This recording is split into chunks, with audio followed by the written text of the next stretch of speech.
What's up, everybody? Mr. Ryan Roach here for our second in-person episode of OSP Unmuted, where we want to hear your background noise. And as always, I am with my fantastic co-host, Mr. John Smith. You already know what it is. I don't know why I introduce you every week, because you don't need an introduction. Y'all know who John Smith is. Hey, listen, I appreciate it. Thank you. So we went to Instagram, as you know, and we asked all of you what topics you want to hear for Season 2 of OSP Unmuted. And I think one of the funniest ones I saw was, is it worth being an art major? Because me and John talked and we were like, that can be interpreted in like 17,000 different ways. Right. So what we did is we went online and we were like, all right, we need to find an art major. So we found Miss Kayla M. Brown. Kayla B. What's going on, everybody? How y'all doing? We are so happy to have you here. I wanted to do an introduction, but then we thought about it. We want you to tell your own story. So let's just start off with a little bit about you. Okay. And breathe now, because we see you're nervous. So you see me. You're a little nervous now. So breathe and just let it roll. All right, I got you. So basically, my name is Kayla Monet Brown, but you could classify me as Kayla M. Brown. I enrolled in Njcu in 2012. A little background noise about that. I attended University Academy, which is right down the block from Njcu. I graduated at 17. What I'm going to say is a highlight of the story is because I never went to kindergarten. I went from pre-K to first grade. This is important because when I was 17, when I graduated from high school, I wasn't allowed to leave the state. So, all of my friends went out of the state, to like the HBCUs. I applied for the HBCU. I got accepted to the HBCU, but my mother wasn't having it. She was like, look, you ain't 18. You ain't leaving New Jersey. That's what it was. Oh. So that's what it was. So now I can say thank you, Mom, for that decision. But I can say when I enrolled for NJC, I didn't want to come here. I'm going to be completely honest. We're going to get it. I love NJCU now. NJCU is everything to me right now. But I got to be honest with you guys. When I was 17, when I graduated, I didn't want to enroll to NJCU is because I didn't see no success story from NJCU. Okay. So a lot of people that I knew, they were going to Hudson County Community College. So I said, you know what, I'd rather go to Hudson than go to NJCU. So that's kind of why I did so poorly when I went to NJCU my freshman year. Basically, I'm going to keep the long story kind of short. When I enrolled to NJCU in 2012, I went from 2012 to 2013. I ended up dropping out with a 1.7 GPA, right? I dropped out with a 1.7 GPA, and my intention was to pursue a music career. So I tried it. That specific lane didn't work, right? I'm here today. I got a different story to tell, but that specific lane didn't work. So, long story short, life started happening. I even told my father recently, I said, Dad, this girl been chewing me up and throwing me out. I said, this life just been throwing jabs at me. So we kind of shared a laugh about that.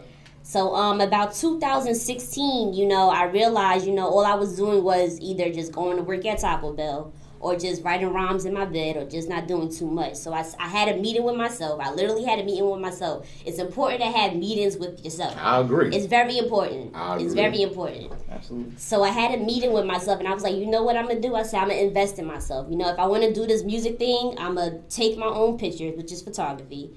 I'm going to record my own videos, which is videography. I'm going to do my own cover art, which is graphic designing. And then I also said I'm going to try to record my own music, which is also, NJCU has a concentration in music business, right? Right. Right. So basically, 2016, I picked up a digital camera. I tried to do it on my own from 2016 to 2017. I had another meeting with myself. I said, listen, this ain't working. I'm doing the work, but it's I'm not elevating myself. I need to get into a different, atmosphere to get more elevated. So, basically, I said, you know what? Let's go back to school. I can't do it on my own. Nice. And, it's funny because I was honestly, I said I'm too lazy to teach I'm too lazy to teach myself certain things. Mm-hmm. So I was and a lot of people told me go to YouTube. I was so lazy. I said I'm not going on YouTube. I'd rather eat some noodles and a cookie than go on YouTube, right? So basically, 2017, I had another meeting with myself. I said, you know what? Let me enroll back to NJCU. I said it'll be an amazing comeback story if I go back to NJCU. So I applied for NJCU. I had to do a reinstatement letter because I had the 1.7 GPA. They let me back in. Well, yeah. But I couldn't attend because I didn't have no money. No financial aid, not enough money in the bank. So, I was like, you know what? I don't know what to do now. So my mother was like, go to Hudson. Now all of a sudden I didn't want to go to Hudson. I said, I ain't going to Hudson. I was like, I'm going to NJC. I was like, the comeback story is going to be crazy. She was like, hey, listen, you can't afford to go to NJC. Just go to Hudson, get your associate's degree, and then after that, maybe you can go to NJC. So I was like, you know what? I'm just go to Hudson. So, 2017, I applied for Hudson County Community College. The first 2 semesters, I had to take basic courses because I forgot everything from high school. Literally everything. Like 1 + 1 = what? Like, everything from high school. So basically, the comeback story with that is the first 2 semesters, I took basic courses.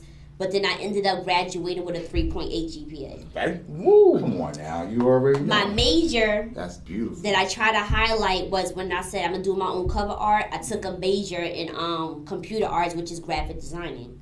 So I have an associate's degree in computer arts, which reflects on graphic designing. I had a 3.8 GPA. I was on a dean's list for 2 consecutive years after I took those basic courses. So this was in fall 2019 when I graduated from Hudson. So after fall 2009, I said, all right, let's get to it. I was like, I don't have a plan outside of this. So I said, let me just go back to school. I feel like if I don't have a plan, I'm going to keep going to school. Like, there's no use of sitting around thinking about things. Like, if there's a complex, if there's a place you could go to get your work done, it's like a library. If you need to get work done, you got to type your paper, go to the library. So, and I even said, I'm going to get to this too. With my music career, one of my rhymes was, to me, a heaven is a library. And that was one of my rhymes. So basically, I went to Njcu in fall 2019. I tried to apply, but they told me that I had to do the reinstatement again. I did a reinstatement letter again. They let me back in. But now this time, I tried to get the transfer scholarship, which was the full ride scholarship. Now I had the 3.8 GPA. They said you need like a 3.7. Something like that. Something like a 3 point. I had one up, so I was like, here we go. Yeah. So they told me that I couldn't get the transfer scholarship because I was a readmit student. So then I kind of fought for that because I was like, I see this written down online, but I don't see it written in a fine print. I don't see the rules and regulations say that. Disclaimer. What is disclaimer? Right, exactly. I was like, I'm getting that full ride scholarship. So I made plenty of phone calls, sent plenty of emails. I even showed up on campus with a team. And long story short, I had the full ride to NJCU. Long story short. God, you started the movement. First of all, she started the movement. First of all, I gotta look at the camera. That was the most fire introduction in podcast. I ain't even done yet. I gotta get the spring 2021. Yeah, man, I'm about to start crying. Good thing we got the tissue on that.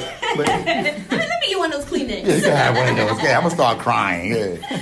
So basically, now let's fast forward a little bit. I couldn't enroll for spring 2020, which was I graduated for 2019. I had to take off another semester because in order for me to get the scholarship, I had to enroll for fall 2020. So I was like, Dad, I gotta take another break. I'm trying to get this done. I was like, I'm getting up in age. Like, I'll tell you my age at the end of this conversation, but I was like, I'm getting up in age. I gotta get this done. So I was like, you know what? Maybe I deserve this break. So I took a little breaky break. You know what I'm saying? So now let's fast forward to fall 2020 to spring 2021. I love the journey that I've been on at NJCU thus far. It elevated my work. My professors, they showed me like I was doing things that I didn't even realize I was doing, like not even just for Jersey City, but just for life in general, the world in general. And you was building character as well. Yes. Which was very important. Yes. I learned the way to mix my my proper etiquette with my slang a little bit. So now let me sit with my back up straight. Hold on. There you go. So I want to talk about this last semester that just passed, spring 2021, because it was a very challenging semester. The reason why it was so challenging is because I ended up catching COVID. Spring 2021, I ended up catching COVID, so I was out of school for about 2.5 to 3 weeks. And then I had to make up all of my work, and then I had to miss out on homework. So at the time, I even tried to do my work while I was sick in the bed, but I was so detrimental that I could not get my work done. I literally cried just because I couldn't get my work done. It wasn't because I had COVID. It was like, yo, I got to get this project done. I was stressed. I was on the phone with my mother crying. She's like, Kayla, just take it easy. I was like, Mom, I said, you don't understand. I said, school is one thing I said that I'm going to do for myself. I said, I have to get at least straight A's for one semester or make the dean's list at least once for one semester. So before I get to that accomplishment, another thing that happened after I caught COVID, I returned back to school literally a couple days after that, doing my Cherry Blossom Tree series for my color photo class. I ended up having a knee injury. which I'm still recovering from right now. I'm glad we're sitting on this podcast. So basically, as a photographer, you need your knees. You can't. I couldn't kneel. I couldn't stand too long. I couldn't walk too far. I used to travel to New York, take the train, walk all the way to Manhattan, Chinatown. You know, that's what I was doing the whole time. But I had to tell my teacher, I was like, I can't travel to New York, and I felt like New York was like my utopia to take pictures. Absolutely. So she told me, she was like, you know, you don't have to go to New York to take pictures. And when she said that, I looked at Jersey City completely different. And I'm going to show you guys some of my work, but one thing I want to end off this background story is that with spring 2021, I ended up getting on the Dean's List for the first time. Yo, come on now. They said you need a 3.5 GPA. I had a 3.5. Like when you trying to get on the ride, they said you got to be 4'10". I was 4'11". I made it, you know what I'm saying? So, yeah, that was like my victory after the storm. Did you feel any kind of like being like depression or anything during the time you had COVID? Because you said the eagerness of trying to get your projects done and all that. And you used to cry trying to get the work done. Yeah. Did you see yourself borderline depressed off this? Or? I don't think it was depression. It was just like a natural reaction. Like if you're a dedicated student, if you can't get your work in, it hurts you. Absolutely. Yeah. You know, it's not even Take about pride in it. Yes, Well, yes. It's also like an art thing, so like it's part of your craft. Exactly. It's your brand. Exactly. You know what I'm saying? So like the whole thing with your knee injury, I never would have thought like a photographer like, yo, I need my knees for this thing. I would have put that in, you know, those two things together. So the fact that, you know, you just expressed that just made me think like, damn, the COVID situation, the dedicated student unable to get it done, the photographer having an injury, that's something that's getting in the way of what you're doing. So that whole thing must have been incredibly difficult for you to come around. Because it's more than just not being able to do your work. It's like not being able to do your brand and like do the thing that... And that's the part that hurt, because I saw the bigger picture in my work, and I was like, you know, if I can't get this done, like this is an important part of my story, and if I can't get this done, it's going to mess up the movie kind of thing. So, you know, I was like, I have to get this done. So that was the main thing that really, like, even I told one of my professors, like, for the midterm grade, she gave me a B. I ended up with a grade, an A for the final grade, but I had a conversation. I said, can we have a meeting? She was like, what you want to have a meeting about? I said, just to discuss my midterm grades. I was like, yeah. I didn't come at her like crazy. I was just like, you know, like, can you explain to me why I ended up getting a B in this course? You know, I thought I did pretty good. She was like, yeah, but you know, you still have work. You had some improvements to make. So then she was like, I thought a B was good for your midterm grade. I literally said to her, I said, listen, a B, anything if it's not an A, it's a stab in my heart. Like, don't. Right. I'm very dedicated when it comes to my work, especially now. Like, I have the higher, like, I'm more elevated now. My mindset is very strong. Now I feel like I'm here for a reason, so it's like I want to get the job done. So, you know, B's I ain't flying with. Like, even when I was a young kid, getting C's, I used to get on punishment. I probably even got a whooping for getting a C in school, like, on my report card. So, you know, now that I'm in college and I'm my own person, like, I want an A. You know? Yeah. And you know, in high school, they praise you off of C's. Yeah. It's like you get a bunch of C's. You can you can go down to right here. What's that spot right here? They get 2 for 20 or something like that. Oh, the Henry Wap. Well, not Henry Wap. Right here on 440. 2 for 20. Well, Applebee's. Word. Yeah, Applebee's is like a traditional thing. You got C's, you got 1D. Word. Applebee's.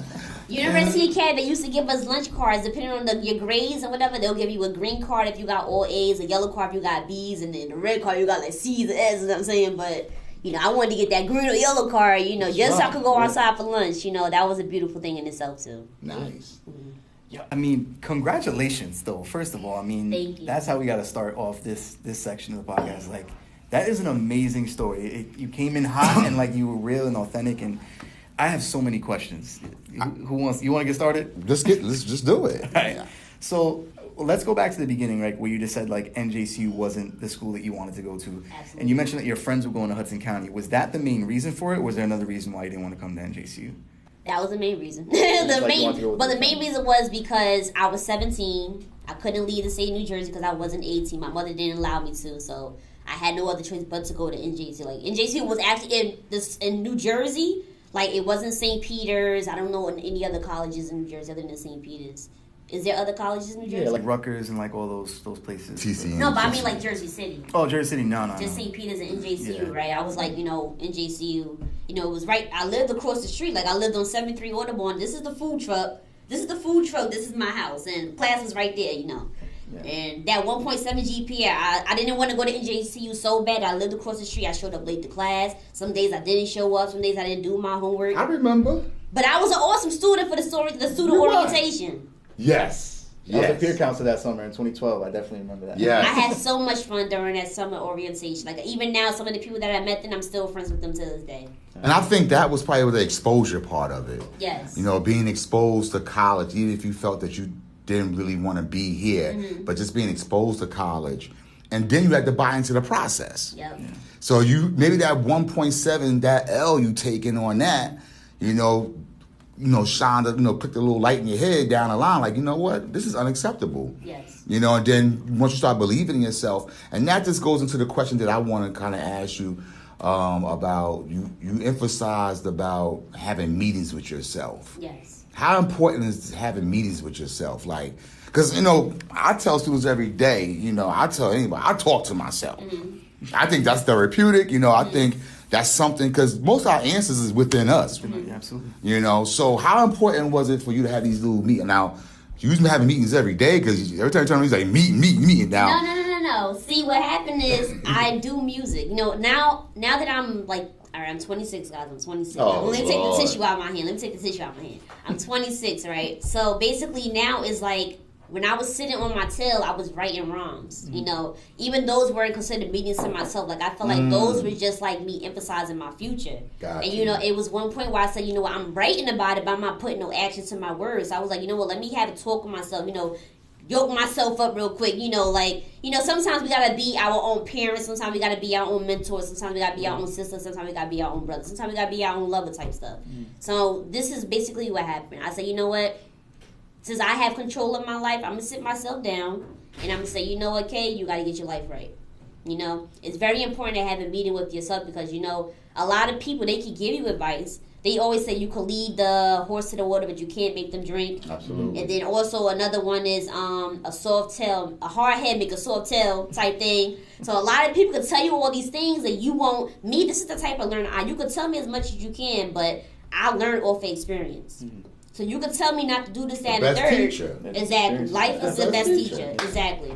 So you can tell me what not to do, but at the end of the day, I have to find out for myself. And now I'm learning, like, now, my mother tell me something like, Mom, you right. I don't even want to jump into those type of waters, Right. So meeting with yourself is very important because, if I didn't have that meeting with myself, I wouldn't be right here today. Yeah. Nice. I probably would have still been, living in my mama's house, still writing rhymes, so.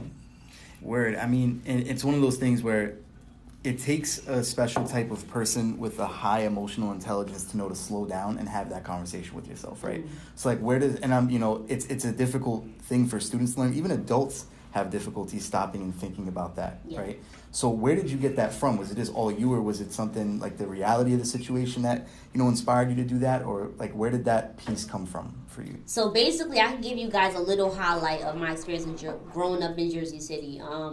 Basically, since I was young, I was always, I don't want to say educated because I was in grammar school doing ABCs, 1, 2, 3s, but I always had a hot intellectual mentality. Like spelling bees, I would win them, like I'm not even going to get into all those, but I just want to say like I was very elevated. Like even in preschool while the kids was taking naps, just to keep me up, the teachers was giving me punishment. Like, we got to write the sentence 1,000 times. Mm-hmm. I used to write them 1,000 times. Sit in the corner. Right, exactly. Even if it was slanted, I try like, let me do it again so I can get it straight, So I was that type of kid growing up, so it just always stuck with me. So, and it's also like the crowd that I try to be around. Like I walk through the valley, I walk through the valley. So it was one time I had to realize, like, this life isn't for me, like I see the bigger picture, like I see the limelight, I see the media, so I was like, you know what, I gotta have a meeting with myself and, grab myself by the collar and take myself to where I need to go. Because if not me, then who? And Absolutely. So yeah. Wow. But I have some of my work. I want to show you guys. Yeah, we want to. Let's see some work, and then we'll.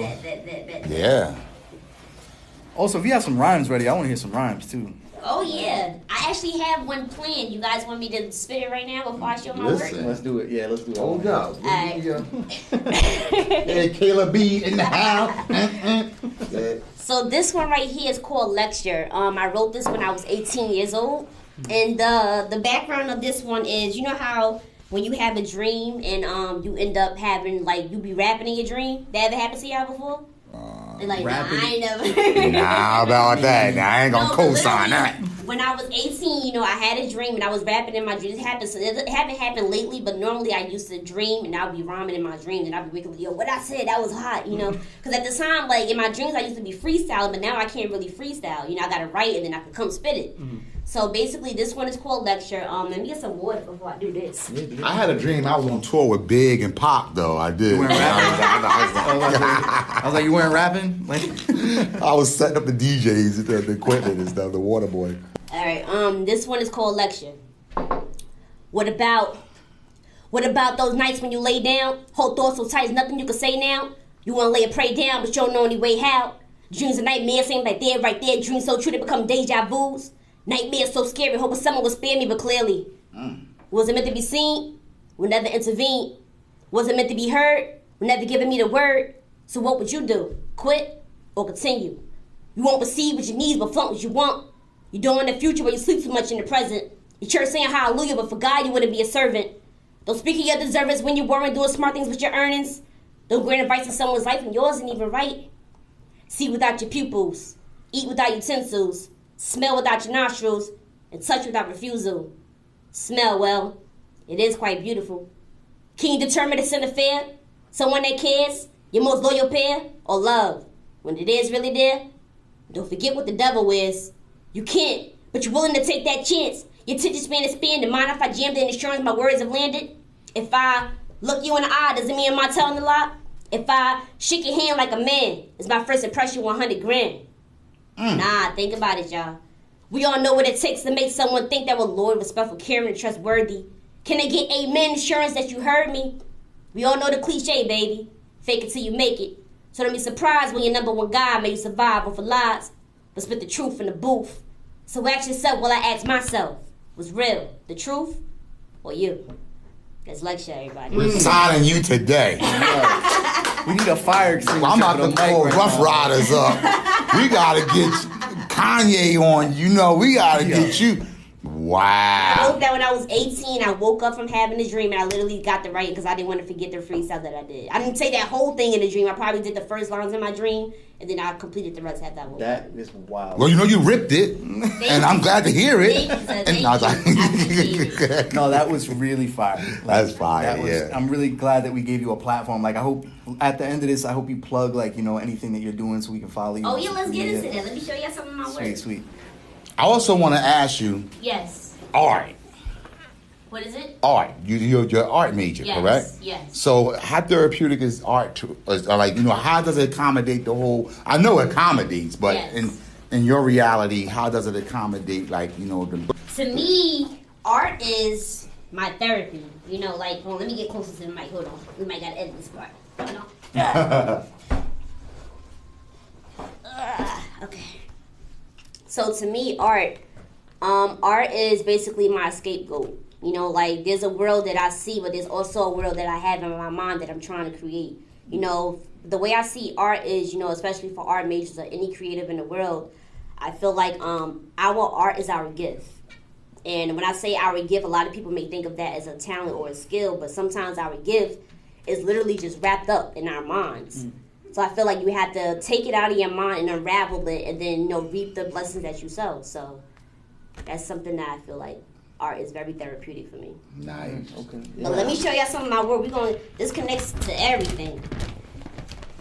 You like DMX sister. She's like, and the rhythm free. Wow, I'm blown away. That was powerful. I was not expecting any of that today. Yeah. So dope. You want to know, so I even did a song recently called Testing the Waters. I did it probably like 2 months ago, maybe a month ago, and I listened to it. I said, yo, I sound like DMX on this joint. Yeah, you doing it. So I got some of my work. I got some of my highlighting work that I want to show you guys. So we're going to get into this. We're going to get into this right here. So my work, I believe that my work is a lead for diversity. You know, so basically, like when I do work, like I don't point out a specific race, I don't point out a specific type of person. I don't go based off of your style. You're gonna see men in a hard working clothes. You're gonna see some men dressed up. You know, so let me get into the background of all these photos. This right here was for my color photo class. This was my my color isolation project with Professor Jennifer. So literally the story behind this, I was in New York by World Trade Center, and I don't know if you guys recognize this image here, the background. I was standing by it, and then I asked the guy. He was just basically getting off of work, and I asked the guy. I was like, "Hey, can I take your photo?" And he was like, "Yeah, sure, no problem." So he was taking the pictures, and then he wanted to take a puff of his cigarette. He said, "Hold on one second." I said, "Nah, put it in. I'm gonna take a picture of that." Right. So I got the picture. So that's how that one came up. Nice. This one right here. This was also my color isolation project. Professor Jennifer, she made me see color in a whole different type of way. Basically, if you don't see like a color coordination with this, I tried to color coordinate his blazer with the buildings in the back. Oh, that's dope. It literally just clicked when you said it. Yeah. That's crazy. So this is something that and this was by the Whitney Museum in New York City as well. It's just his mask is covering almost his eyeballs too. Yeah. Y'all want to look at these? Y'all can hold on. Y'all can check this out. Okay. Y'all can check these out. Thank you. No problem. Wow, nice.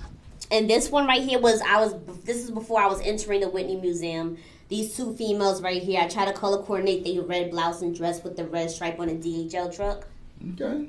That's dope. So I'm gonna pass this around. Gotta have some eyes, huh? Right, these glasses are better see sun, Hey, right? you good. Now that's crazy. So this one right here, let me tell you the background story about this one.